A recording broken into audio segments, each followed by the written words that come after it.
Welcome to the Low Carb USA podcast, where we seek to inspire you to help us build this community. I'm Doug Reynolds. And this is Pam Devine. Okay, Rob, welcome. And it's been a long time since I've spoken to you, and I've been wanting to kind of touch base with you for a long time. Just recently, I did a podcast interview with Diana Rodgers about the sacred cow, and you were involved in that project quite heavily as well.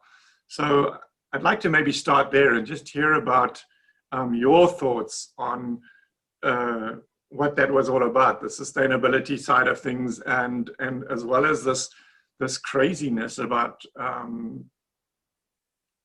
the fact that cows are supposedly this axis of evil kind of thing. It's interesting. I've known for a long time that this was going to be a topic that needed handling. I did my first public debate around animal inclusive food systems in 2006. So it was at California State University, Chico, and as is always the case, there's kind of like the vegan side of the room and then the non-vegan side of the room. And I was kind of representing this low carb ancestral health kind of model. And it's just been on my radar for a long time that this is something that we will have to talk about. And I remember back in 2010, Diana was wanting to do a book at a minimum. And then later we had the idea of the film also. And I said, this is just way too early. Nobody cares. Like literally nobody cares. You have to, even as it is, we had decent support and whatnot. Like a lot of people rallied to the cause.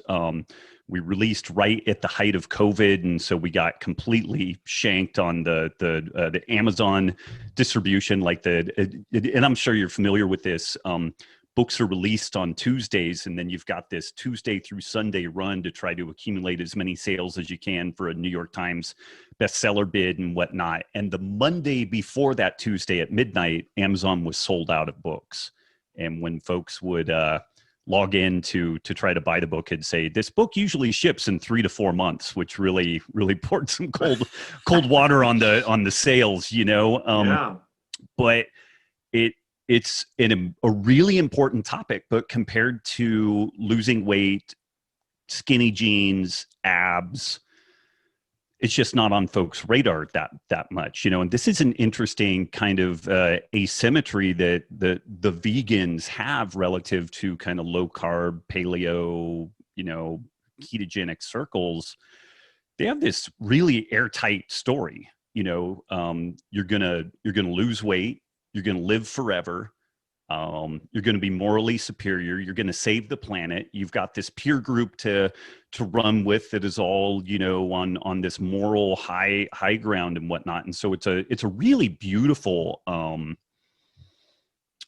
package. Whereas like over on our side of the camp, you've kind of got paleo here and you've got low carb over there and you've got keto here. And within keto, you've got, well, it needs to be super low protein, and other people are like, no, you're going to waste away. You need more protein. So it makes me think of kind of the movie Rob Roy and some of the early, as the British were moving into Scotland and Ireland, and the Scottish and Irish aristocracy would just infight instead of creating a unified front against this infiltration. And so it's been interesting, and I know I'm kind of bouncing all over the place, but we really had to figure out a way of couching this stuff in both scientifically credible terms, but in a way that actually spoke to the crowd that we were largely catering to. And this was a thorny topic with regards to our publishers. They really wanted us to try to reach across the aisle and bring people over. And I said that's just impossible, particularly in this, and I think we had good insight on that in this last year with COVID and cancel culture and everything else. I mean, you don't bring anybody across any lines anymore. I mean, you really do kind of cater to the crowd that you try to find the crowd that maybe has an inkling about what you were up to. And we tried to build this compelling case around the ethical, environmental, and health considerations of both a meat-inclusive food system, but animal products in the diet. And I think we did a really good job on it. At the end of the day, it's kind of I think the best book that I've written or participated with to date. It started off as 600 pages when we turned in the first draft, and it got whittled down to about 300 pages. And I think the editing process was actually quite good. Like it's remarkable to try to, like, there are whole books dedicated just to the ethics of diet. Like huge tomes that go super, super deep on this stuff. So it's interesting. You almost are either better off going very, very superficial or very, very deep. And it's hard to find a middle ground on that, because if you only crack open these topics at kind of a modest level, it's very easy to kind of get them picked apart and appear that you're coming across as kind of flippant about the topic, and we are talking about climate change and the life and death of other organisms and stuff like that. So it's important stuff. Like it's heady, important stuff that I think needs good unpacking. And again, I'm just kind of rambling inanely here, but it was a huge project, and we really started working on it in earnest around 2016. So that's when we started really outlining, what are the main pushback points that folks have around this.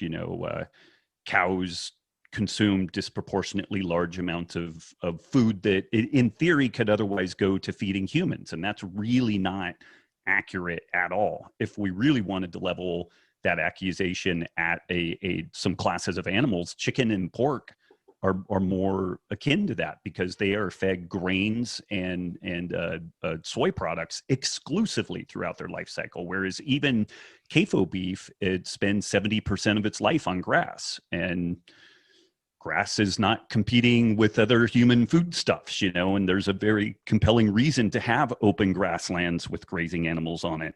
There's carbon sequestration topics, and this is another pretty thorny point, trying to unpack the biogenic methane or biogenic greenhouse gas topic, and it's so interesting.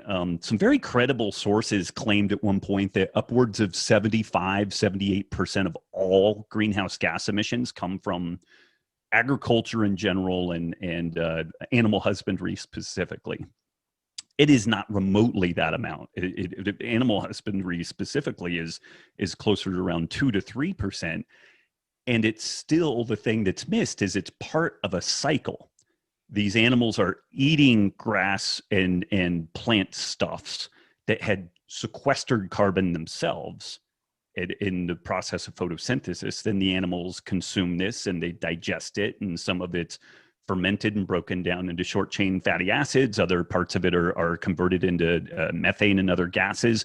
But that's all part of a cyclical process, and it's actually good. But it's painted as if it's as bad as transportation or other sectors that are basically pulling carbon sources out of the ground that have been underground for hundreds of millions of years and releasing it. It's a very, very different process.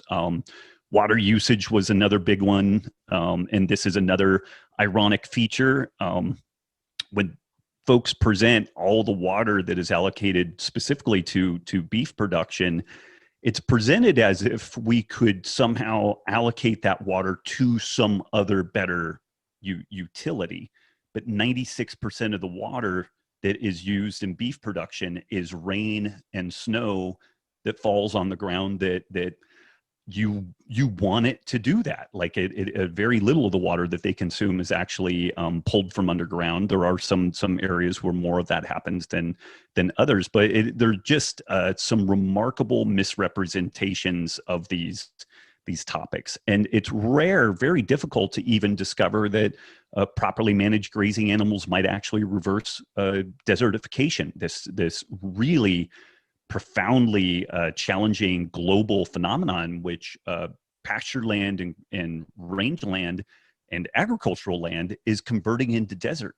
And it will produce no food for anyone, and it will increase the heat signature of the planet. And Diana did an amazing job of documenting a rancher down in the Chihuahuan Desert who has converted 1 million acres of Chihuahuan Desert back into grassland. Like, you drive for 5 hours to get out to this place, and it's just scrub brush, and then you see it almost looks like a tidal wave on the horizon. And as you drive up to it, it's chest high grass. And the folks who have lived in this area for 5 generations heard stories that this used to be a grassland, but they couldn't even believe it, And what's fascinating is this guy is on the one hand being painted as a damaging aspect to climate change, again, because these animals are consuming grass, releasing methane as part of their life cycle. And there's none of the nuance around, well, this is biogenic in source, it's part of a cycle, and now these grasslands are actually sequestering carbon, and they hold enormous amounts of water, where previously it looked like a moonscape. Like any of the water that fell on the ground, it just contributed to erosion, and all that water, what little topsoil there was just ended up washing away. So it's a really big topic, and it's not abs, it's not skinny jeans, it's not losing weight, it's not looking better in a bikini or your underpants. And so it's an interesting thing to get that sold to our community in particular. It's a very different process, I think, than what the vegans have, where they have this very airtight kind of positioning and marketing, and we have a little bit of a greater challenge ahead of us if we're gonna talk about this story. Yeah, but it's it's like you're saying, like, to get people to care is difficult, but at the same time, if you look at the vegans, everybody in that community, which is massive, listens to their arguments about how we just don't know that cows and livestock are ruining the world, and all this global heating and all that stuff. It's just not true, and yet they all believe it, and they all listen, they all participate in those discussions. And yet when we try and talk about the other side of it, people just like bury their heads in the sand or something. Yeah, and it's a challenging time right now, because legitimate misinformation, which is kind of a funny thing to say, but it's at the World Health Organization level, at the World Bank level, misinformation around this topic has been sold to the masses, like this claim that 78% of greenhouse gas emissions come from animal husbandry. That gets corrected, but it's kind of like peeing in a pool. Once that thing is out there, the news outlets pick this stuff up and run with it. And a not insignificant number of people in the low carb scene have been shadow banned, or even found their accounts shut down and whatnot, for talking about both the anything that is kind of ancestral health, meat centric, is very threatening to this whole vegan kind of backed story. So even if you don't really care as much about the environmental side of this as perhaps one should, even just to protect your access to this food, because there's a lot of movement trying to tax this stuff, ban the ability to raise it on public or even private lands. Like, it's interesting. I've made the case that if you have found a way of eating that is animal centric, and you're not really devoting a decent amount of time and effort into defending this and exploring it too, so all of us can better understand the ins and outs of how this stuff works, you may find a day in which it's going to be very, very difficult to feed yourself, your family, the people who follow you, in the way that you would choose. All of social media, all of mainstream media is very powerfully slanted in this kind of pro-vegan, animal husbandry is going to destroy the planet kind of narrative. And we've had to be reasonably careful in the way that we go after this stuff. And it's good in a lot of ways. We remain incredibly factual in what we put forward and the references that we provide. It's interesting. We have not had any blowback from the vegan community at all. And I'm kind of stunned by that. And I think part of that, like Diana and I went through that book, but an interesting element to it is that even within kind of our community, like we really, we laid out a bunch of different topics, like we had a statement, grass-fed meat is healthier and superior to conventional meat. And then we got in and really dug into that. And that's actually a difficult claim to make. It's the differences are very, very small and small enough in general that it's hard to make a really ironclad claim around that. And we have people in our kind of low carb ancestral health community that are just hopping mad about that. And Diana and I hired an independent PhD researcher, and we said, we didn't tell him what we had found. What we had found was that there was a very trivial difference between pastured meat and conventional meat nutritionally. Now there's ethical considerations, there's environmental considerations, but just nutritionally, there wasn't that much difference. And people will say, well, what about the omega-3, omega-6 ratio? There is a slight difference, but if you eat like 3 ounces of salmon, you're getting as much omega-3s as if you ate 8 to 10 pounds of pastured meat. So if we're going to have a pissing match over omega-3s, beef isn't the place to go to look at it, and so we've had people very cranky with us within our own community because it wasn't just this. What's interesting when you see a vegan documentary or read a vegan book, there is never an exception to anything. There's never a, well, yeah, a lot of people do end up with nutrient deficiencies. Well, kids who eat a vegan diet have a failure to thrive. Like you never see any of that. And one thing that Diana and I did for good or ill, like we really debated on just basically lying about the nutritional composition and just say grass-fed meat is superior. There you go. And maybe even put in a citation, but not say what the citation really said.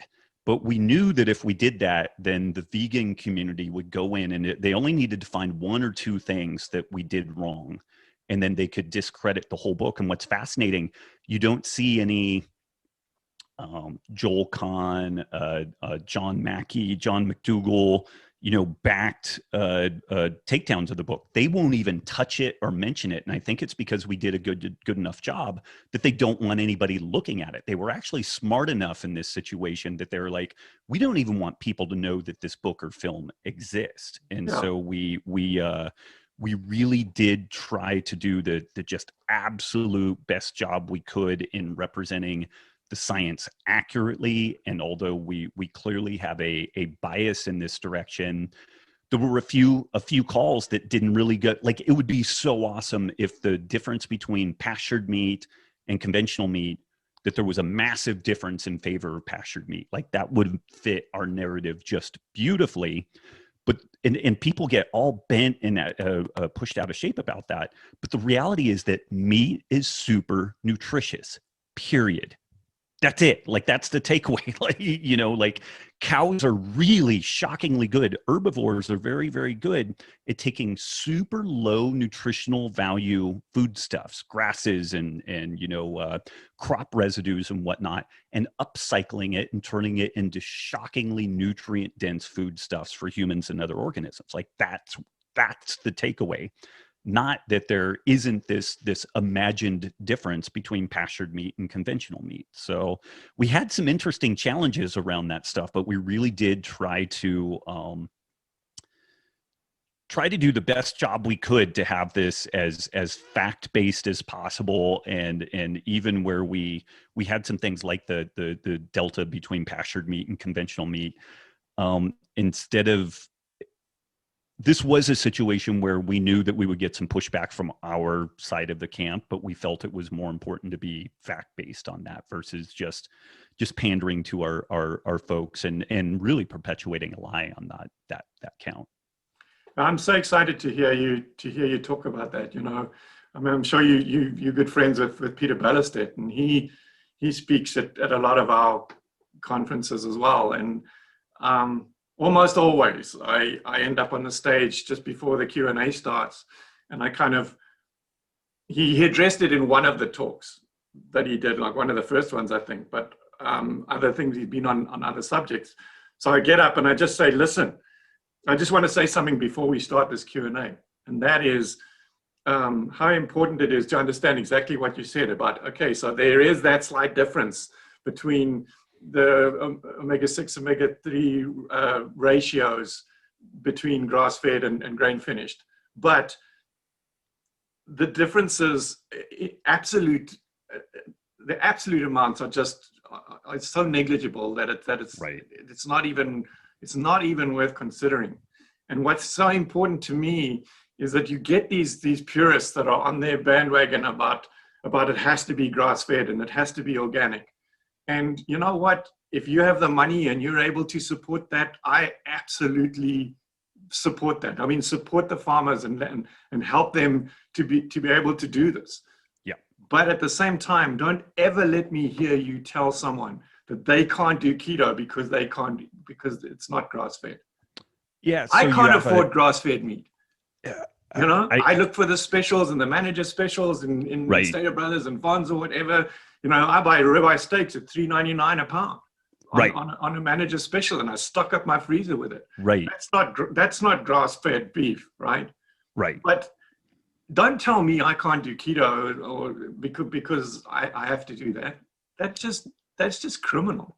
It is, and there are some pretty prominent people out there that say things like that. And let's so this last year there were all in addition to COVID, we had all kinds of like social justice topics which are important and need addressing. But think about a family of 4 that's living at the margin, but they become aware that their kids aren't doing well in school. Maybe 2, husband, wife, 2 kids. One of the kids has GI problems. The other kid has some ADHD type problems. Or like, wow, the diet is really affecting these kids, and we need to feed them more meat and animal products, and they're better. But they're not going to be able to fucking afford grass-fed meat. Like they just won't. They're just getting going. They're getting their feet under themselves financially and as a family and everything. It is so appalling. There would be messaging around that and you will see this within the kind of food elitist circles, that it's grass-fed or nothing, and so where does it leave folks like this, who could be far healthier, could help their families, could and then as they motor along and their financial situation changes as they get further in their careers and whatnot, and they're passionate about this topic, then to your point, they start patronizing local production and pasture finished meat and dairy products and the whole 9 yards. But this is something that, interestingly, the vegan scene has kind of been better than us. Again, they're like, yeah, organic's important, but the most important thing is that you're just vegan, and don't, and that's a fair, and you have the extremists in that camp too. But it's interesting. We oftentimes within our own community are kind of our own worst enemies on a lot of these topics, and I think some of this is maybe people well-intentioned. Maybe I will give some a benefit of the doubt in that direction, but I think a lot of it is that in this kind of clickbaity world where extremes are kind of where people migrate to, you find ever more extreme positions, and then people carve out a path for themselves around that, kind of influencers that, well, I'm going to be the absolutely no polyunsaturated fats, don't eat any nuts, never have an olive oil based salad dressing, and oh, by the way, also you should just fast if you can't eat grass-fed meat. Like that, those are some of the positions that are thrown out there right now, and if that's the standards by which we're going to push an ancestral way of eating, nobody's going to do it. It's so inaccessible, so ridiculous. It's never going to make the type of changes that really could change the world for the better, both on the healthcare level and also on the more like food production level. Yeah, I'd just like to go back to the sustainability side, grasslands and stuff like that you were talking about. You're talking about this guy that has this oasis almost in the middle of the desert.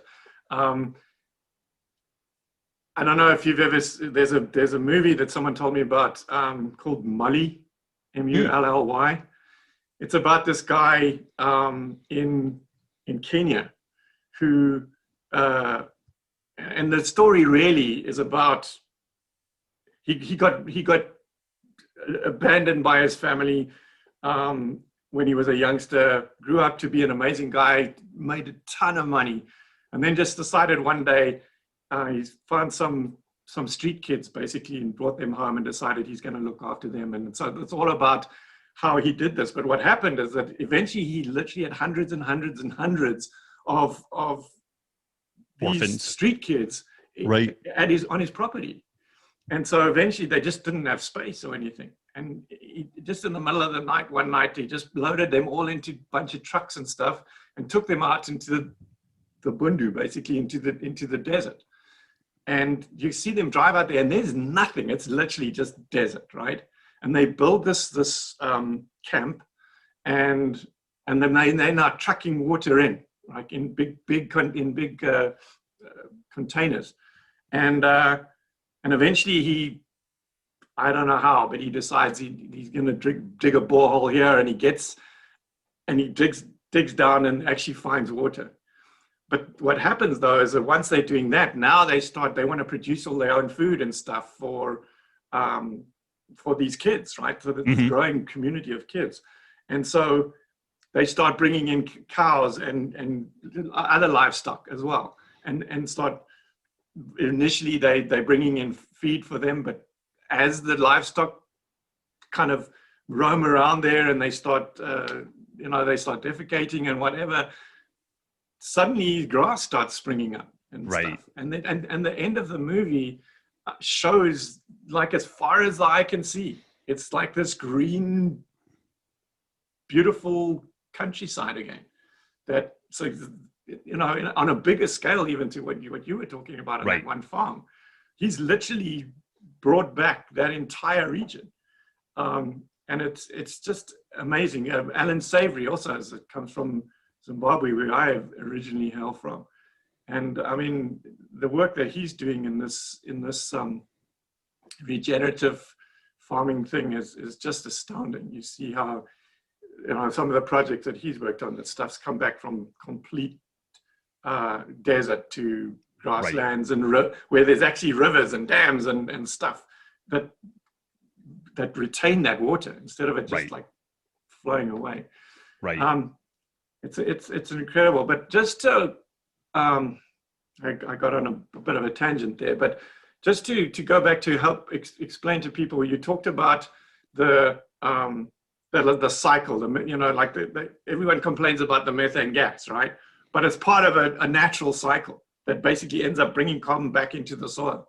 And I cannot believe that people can compare that and try and say that is worse than the millions and millions and millions of cars that are spewing out all those toxic fumes, and the factories and all of that kind of stuff. Maybe just go through the cycle, at least, that's so natural in this process. Yeah, I mean, at a really simplistic level, we have, fortunately, for life, we have plants that through the photosynthetic process, they take energy from sunlight and they bring in carbon dioxide, and through a biochemical process, they stitch that carbon dioxide into ever longer chains, and we produce carbohydrates and lipids and proteins out of that. And then organisms, mainly herbivores at the first level, consume these plants and upcycle those nutrients, and then those animals are eaten by carnivores, omnivores, and this is where the whole food web kind of begins. And even if an animal just dies and it breaks down, out in the environment, its body will release carbon dioxide. Some of its body will ferment and break down into methane and other gases. this enters the atmosphere, and I guess the big concerning thing around methane is that it's a significantly more potent greenhouse gas. It retains more solar energy per, say, like pound of gas in the atmosphere than carbon dioxide. But something that's worth pointing out in that story is that methane it has a half-life of about 10 years in the atmosphere, so it gets degraded back into carbon dioxide eventually. And where the real danger is here is that mistaking biogenic greenhouse gas sources as being problematic, we start making some very foolish assumptions. So people are all spun out about, say like animal husbandry and cattle and whatnot. But what we've been discovering as we dig into this, shellfish on the ocean floor produce prodigious amounts of methane. Termites, massive amounts of methane. Even rice paddies and different like bog ecosystems and whatnot produce huge amounts of methane. People are now suggesting that we should eradicate shellfish off of the ocean floor to avoid climate change.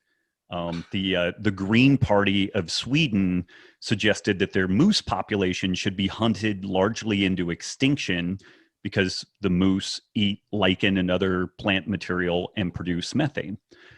And this is absolute insanity. And I'm still struggling for a good, because I'll make these statements and I see some people get it and other people are kind of like, well, I still don't get it. But anything that's alive will produce greenhouse gases. You and I are exhaling carbon dioxide at some point. We won't anymore, and then we will re-enter the food cycle in a different way. But we are now in this spot that people are so concerned about the dangers of climate change that they're suggesting we should, and they're worried about the dangers of climate change due to the negative impact it will theoretically have on life on Earth.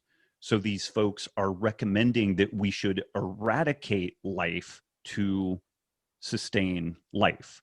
It just makes absolutely no sense. And perhaps one of the more extreme versions of this, it's a small but non-trivial subsection of the vegan population, some professors at universities and whatnot, that have made suggestions that all predatory animals should be eradicated so that they do not prey upon herbivores. So there's on the one hand, there's this kind of social justice element to it, that the predators and omnivores are oppressing these herbivorous animals. But the other side of it is kind of this, I guess, I don't even know how they tie it into climate change, but what's ironic there is that there's no thought about, well, what would the population of these herbivores do if they have no checks and balances ecologically? And yeah, I mean, it's really interesting trying to unpack this stuff. Usually, little children understand this story rather easily when you start laying it out. Like they get it pretty quickly, but it's only adults that I find it really challenging to explain this to, and have see the light bulb go off, and they're like, oh yeah, like the deer need the wolf, or there will be too many deer, and then there will be no deer. If we allow that whole process to just run its course. So and I mean it. I don't know if this is oversharing, but I posted a piece, gosh, 5 years ago now, I guess, right around 5 years ago. Basically, there was a piece in the journal Physics talking about the prodigious amounts of greenhouse gases that are emitted by shellfish. And even in this piece, it was, one of the bylines, and it was, scientists are discussing whether or not efforts should be made to reduce the number of shellfish to mitigate climate change. And I was just kind of like, this is crazy, like estuaries and where there are shellfish, it's a kind of a canary in the coal mine that this is a healthy oceanic system. And when you remove them, then all kinds of other problems come into play, to say nothing of the fact that they're food for humans and all kinds of other animals and whatnot. But I posted this piece, and I had a tagline attached to it saying, this is why we need a nuanced discussion around climate change. And a person that I had known for over 10 years, a person that I actually referenced in my first book because she actually helped to do some editing on the book and provided some very valuable feedback. She really took issue with this, and we had some back and forth around it. And she eventually said, I've noticed that people who have any commentary, I forget exactly how she couched it, anybody who questions the basic climate change narrative, I've also noticed that these people are Holocaust deniers. And now I know that these two things do kind of run in parallel. There are people who say there is no climate change and stuff like that, and that's a whole other kettle of fish. But I was just simply saying we really need a nuanced discussion around this, because if we start vilifying all sources of greenhouse gases absent any context, like, is this coming from a peat bog? Is this coming from shellfish? Is this coming from, Nordic moose? That's not a problem. And similarly, it's not a problem if you have lots of cows on pasture land. Like, this is part of a biogenic system. It is not and that ignores the reality that these really complex ecosystems also can and do become carbon sinks. They actually, pull carbon out of the atmosphere and the environment, and it gets sequestered long term.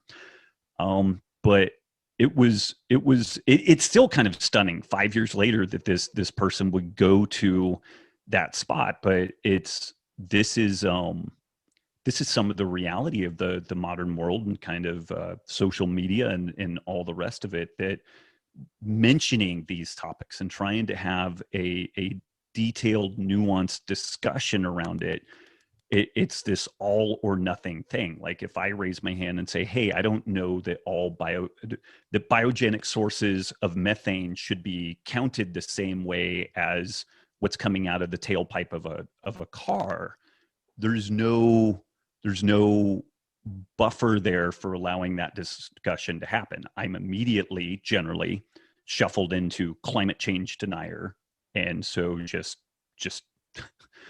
wall them off, brick them, put them in a brick lined room and call it good. And I think that's really, it's remarkably dangerous. Maybe Diana and I are wrong. Maybe Alan Savory is wrong. Maybe all this stuff is wrong, or maybe it's 20% right.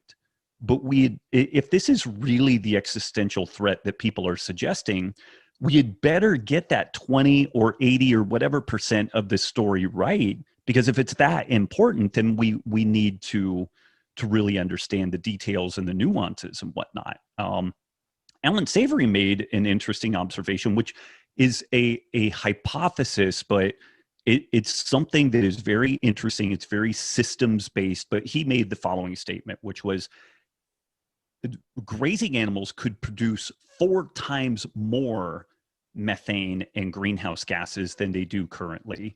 But the benefit from their ability to reverse desertification, like what you mentioned in this Mooley movie, and then what we've seen elsewhere around the world, the reversing desertification piece would make it worthwhile alone on that, because we have no other technology for reversing desertification. And if we desertify all of our farmland, or too much of it, nobody's eating anything, then we really do have remarkably difficult times ahead. So it's interesting that we're in this spot where really good information, good discussion is probably more important than it's ever been. And it's also almost career suicide to try to have those discussions. That's where podcasting, being able to come on a show like yours, where you have fantastic reach and hopefully a pretty open-minded listenership, can throw out these ideas and begin the process of discussing this. But a lot of the discussion kind of has to happen underground and not out in public view, because man, you'll get your head lopped off for asking the question, not making a statement, but just asking, hey, should we really treat biogenic carbon sources the same way as out of the tailpipe of a car? That's a dangerous question to ask these days. Yeah, I mean, that's the hope that people listening to this, some of them probably already know and understand it, and a lot not. But all of them, at the end of the day, need to start having these conversations with other people. That's how it spreads, you know. Like you mentioned that it can be career suicide, you know. If you put it out there publicly and you start chirping about it, and that you gotta accept the risk that you may get attacked for it and banned, or you know, it's marginalized within your community or whatever, that you can decide whether or not you want to take that risk. Right. But having a conversation with a colleague at work or something is a lot less dangerous than publicly going public with it. Right. But these conversations are powerful, because that whole ripple effect is where it starts. I mean, that's what we're trying to do with the clinical guidelines, and trying to build this up from the bottom up, because we keep fighting it, because somebody has to fight the vegans with the dietary guidelines, the US dietary guidelines. But I don't believe that's ever going to change, right? Or at least not in the next 50 years. You know, and what like Adele says is very strong on this, is that we're just going to make them obsolete, basically. So either they're going to cease to exist because nobody's interested in them anymore, or they'll actually come around and make them say decent stuff, right? But in the meantime, we're never going to change it. But if we can help people, if we can teach people how to reverse their diabetes and halt or even reverse many other of these chronic conditions, and that by changing their lifestyle. That's why we do Low Carb USA, because I was so astounded by what it did for me. And I wasn't even really sick, you know. It's just like, how did I get to the age of 51 and not know about this, you know? Right. So I need to teach people about this. People like me that don't know about it. And everybody that goes through this transformation becomes evangelical. And so they take it to their doctors, and they take it to their friends, and they talk to their families, and a lot of them will poo-poo it, but some will listen. And that's how we spread it. So I really hope that this is a big part of the conversation, and it's so important, because we cannot allow them to take this away from us. I mean, you know, if the vegans have their way, there literally will be no meat available, no seafood available, and no poultry available to any of us. And I mean, I can't even start to imagine a world like that, and yet it's a real possibility. Yeah, I mean, you know, some of these things like Impossible Burger and whatnot, their stated goal is to run food like software. They want an ownable, defensible intellectual property that can be scaled, and I just, this is one thing, like the globalization of our food system. There's 6 companies that produce about 95% of the food that's consumed globally. And it's a super dangerous thing, you know, and there will be little or no traditional food systems left if this is allowed to kind of run unchecked. An interesting thing is that the developing world is actually pushing back against this very vegan-centric agenda, because they get it. Like, they would be completely dependent on the exported food products of like the United States and Europe. You know, their traditional food systems would be gone, even though they're being vilified for, you know, practicing animal husbandry in a way that they've done for hundreds or thousands of years. They also recognize that they economically, they just can't support this, and they would be wholly dependent on the effluent of our, you know, broken industrial food system. And so it's interesting. The developing world, you're actually seeing a non-trivial amount of pushback against this process. The changes both on the healthcare side and on the sustainability side, interestingly, may happen everywhere other than the United States and Europe. Like these wealthier, westernized areas have kind of buried themselves under poor, in my opinion, very poor, ill-informed ideology. But much of the rest of the world, they just can't afford to do things as goofily as what the United States and Europe do. So it may be interesting over the course of time that these regenerative practices really take root in a lot of other places, Central America, Africa, India, just all over the world, because they really can't afford to get this wrong. The way the United States and Europe is wealthy enough and has enough kind of momentum that they can do a lot of dumb stuff and it won't completely tank their civilization. But in a developing country, they've got to get stuff a little bit more right. It's got to be a little bit more reality based. Yeah. Anyway, this is such an important subject, and I really appreciate you and Diana and all the people that have put the time and effort and money into this project, so that we can try and make people aware of it, because it's critically important. I was kind of a Debbie Downer on the lack of support that has gone towards this regenerative scene. A lot of people did contribute significant time, effort, and money into this project. But I will say though, just I'm on the one hand thanking them, and then on the other hand kind of like poking at them. When the What the Health film did a fundraiser, they raised, I can't even remember how much money it was. It was like $16 million, $60 million in like a weekend. And it took Diana over 5 years to raise about $1 million that has gone into this film. And she, at the end of this thing, she will have worked for years at probably about like $3 an hour return on investment to do this thing. Like she, she's not going to be rich off this thing.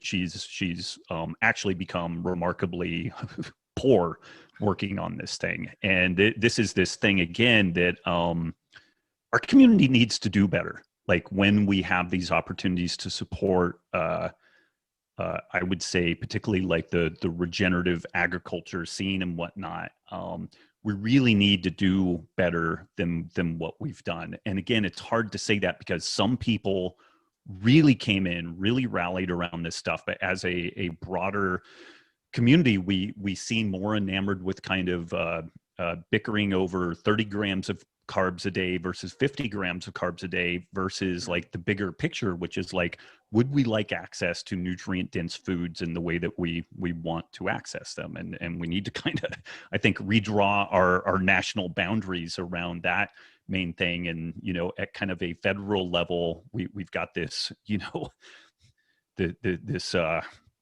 philosophy there. And then at more of the state and local level, we can bicker and piss and moan about, this amount of carbs or that amount of protein or what have you. But I hope that this is more of a wake up call for folks that we really need to kind of link arms and support stuff like this. And I know on the one hand, it's kind of self-interested, like I'm a co-author of the book. I don't know. I don't even want to get into the financial scene. I am not going to become a wealthy person from any of this stuff. Like we really took it on because nobody else chose to take it on, and it needed to be done. And so we're glad that we did that. But we're definitely just getting outflanked, outmaneuvered. The vegans have an inaccurate but very sexy, concise story. If you eat a plant-based diet, a vegan diet, you will have no disease, you'll live forever, you'll be morally superior, and you'll save the planet, and you'll just be a wonderful person for doing it. We don't have any of that. Like we kind of do, but the narrative is so difficult and more complex to unpack because it's actually, we have to describe reality, and there's nuances and variation and whatnot. So very self-interestedly, people should be supporting this stuff more. Like, what I'm thinking is maybe we need to get you involved. I'm not sure if you're aware yet of this nonprofit that we started called the Society of Metabolic Health Practitioners, SMHP. And the whole idea, well, not the whole idea, but one of the major ideas behind it is to do exactly what you're talking about, is to provide an umbrella for everybody that's in this conversation, right? Right. Like it's such a splintered group. And like you say, everyone is arguing about the nuances of the macro ratios and stuff like that. And it's, at the end of the day, exactly what format you decide to go down, that's your choice, and it's an individual choice. But the fundamental concept is the same everywhere. Right. And so we need to be united under an umbrella of that just recognizes that. And so that was what we started. So maybe I can get you to meet up with Chris Cornell, as a guy that helps us write some of our blogs and stuff, and maybe delve into this whole thing, not about this sustainability thing, but how we can, how people need that, what this last bit that you talked about, how we as a community need to do more, how we need to stand up and be counted and fight against the vegan and other communities. It's not just the vegans, right? Yeah. Big pharma and all sorts of other vested interest groups that we're fighting against. And we do need to stand together, because otherwise we're just going to disappear in the wind, you know? The irony, what does the wolf or other predators do? They pick the weak links out of the herd when they're separated. And that's all that we are right now. We're these, mainly these kind of disparate little splinter groups, and within cancel culture and all the other stuff that's going on, one person pops their head up, that head gets lopped off, or the person gets silenced, and then there's a little bit less of the story being told.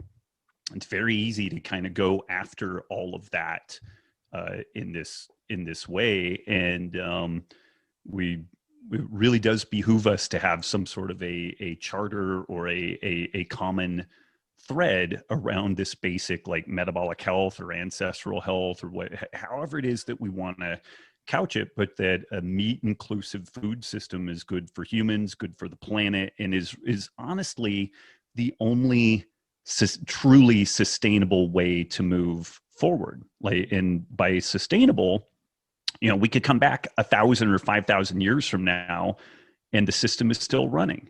The current industrial row crop food system will not be here in 1,000 years. If humans are still here in 1,000 years, our food system isn't going to look like that. And it probably also isn't going to look like growing food in a vat, because that is a fantasy. You still need the raw materials to come from somewhere, and what it probably will look like, though, is some interesting integration of both conventional scale-based production methodology, but also a really powerful eye towards local regenerative practices. So the way that food is grown in one part of Kentucky is going to be a little bit different than one part of Virginia, and remarkably different than what happens in central Canada. But there's going to be a common thread of recognizing the need for these biological systems to act as ecosystems, and that that there's